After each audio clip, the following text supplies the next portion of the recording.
Welcome to You and Your Money, empowering you to reach your goals with tips to help you plan well, invest well, and live well. I'm Jim Zahansky, Principal, Managing Partner, and Chief Goals Strategist at Weiss Hale & Zahansky Strategic Wealth Advisors. Now, on to today's topic. All right, so let's get into the need for an inheritance strategy. Why is it important to have one in place? Yeah, I mean, so inheritance strategy, so it seems kind of weird, right? Because you're like, oh, am I anticipating inheriting some money? Well, you may be. One stat that might blow the mind of listeners, right, is that 70% of people who inherit money go through that money within a couple of years, and they may not have a plan in place for that, and no matter how much it is, if it's $1,000 or $100,000, you want to think through what you might do with that so that it could benefit you long term. All right, so let's start with people who are going to be leaving the inheritance. You have things you want to leave to your loved ones. Is having a will enough to designate beneficiaries and make sure your wealth and valuables are passed down the way you want them to be? Yeah, I mean, so great question. I mean, you want to make sure if you're the person who is thinking about your estate, getting your affairs in order as you age, you definitely want to have a will in place that delineates and gives clarity on what you're expecting to happen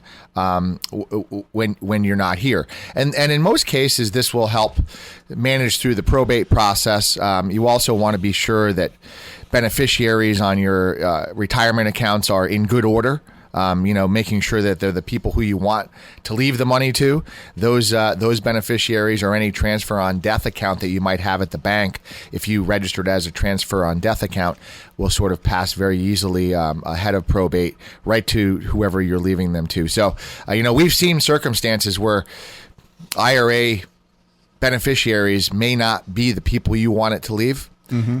Leave the money to, and there's very little you can do. It's a long and drawn out process to change that. So be sure that you have a will in place that delineates your needs. Be sure the beneficiaries on retirement accounts are in place. And if you want a title accounts to transfer on death, make sure you do that as part of your estate planning. What if there are assets to be distributed, but no will exists? What happens? I mean, that's where it becomes a little more difficult, right?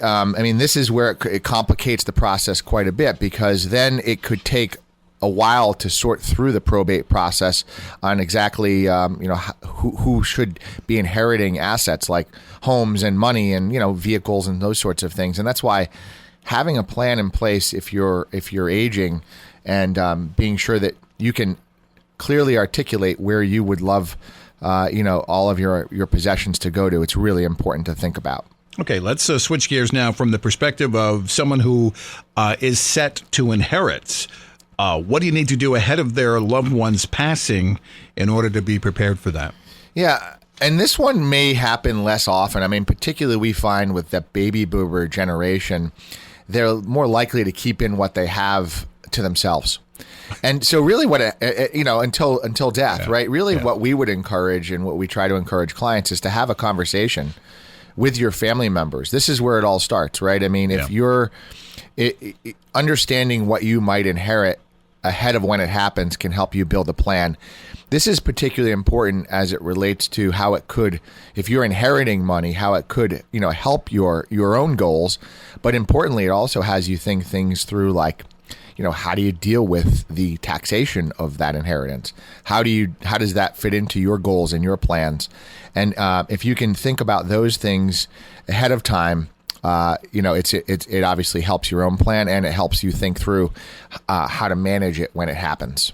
Yeah, keep drilling down too on challenges that you may face after inheriting assets. Yeah, I mean, one that's come to light the last few years has been some changes to how IRAs are taxed when you inherit them. So in individual retirement accounts or any type of retirement accounts, the stretch IRA rules have really changed. So essentially, the person inheriting an IRA or in a retirement account now has to take the entirety of that account within a 10-year period post-death. This used to actually stretch to the life of the person inheriting. So, if you inherited at 40, obviously you had another 40, 50 years to stretch that income out over. Now it's no matter what age you're inheriting that stretch IRA, it's within 10-year period. So just think about that. Say if you're inheriting money in your 50s, you're working and you inherited a $100,000 individual retirement account. Well, in essence, in simple numbers, you're going to have to take $10,000 a year over 10 years to diminish that retirement account. $10,000 is being taxed on top of your ordinary income at your ordinary income rate. So it could change tax brackets. It essentially could cause some tax challenges that you'll need to think through with your tax preparer ahead of time. And that would be something to think through so that you're not paying more taxes and doing things when you don't need to. How about this for a plan? I'm going to receive a large inheritance. I'm quitting my day job. Well, if that's true, you certainly should think about it ahead of time, right? Because, you're replacing income and you have to think through things like inflation risk and what might seem large in a lump sum. You have to understand what's actual post-tax, right? And are there taxes on that money I'm inheriting? How am I getting it? And is that enough money to replace the income I was earning for the rest of my life? And that's where the planning really can come into. If you start adding that sort of level of thinking to a financial plan, your own financial plan, once you know it's going to happen, you can pull that lever and understand how it fits into your plan. And maybe you're retiring earlier instead of actually retiring right when you get it. Okay. It all depends on how much it is and if it can fit into your plan and project out the income replacement that you might need to retire. All right. We unpacked a lot here today. If anyone listening needs some assistance with inheritance issues, how do they reach out to you? What do we do? Well, we have a great website at whzwealth.com. There's a lot of financial planning tools on that. We encourage people to go to whzwealth.com. They can also call us at 860-928-2341. And, we have a team of five advisors and a paraplanner and a few CFPs on the team with certified financial planners. So we're all really able to help our clients through these sorts of inheritance and other financial planning journeys they might need. All right. Sounds good, Jim. Thanks for sharing your expertise on the importance of having an inheritance strategy. And always a pleasure to have you here, Jim. Good to see you, Gary. As always, thanks for listening to You and Your Money. Find even more episodes, videos, and other resources at our website, whzwealth.com.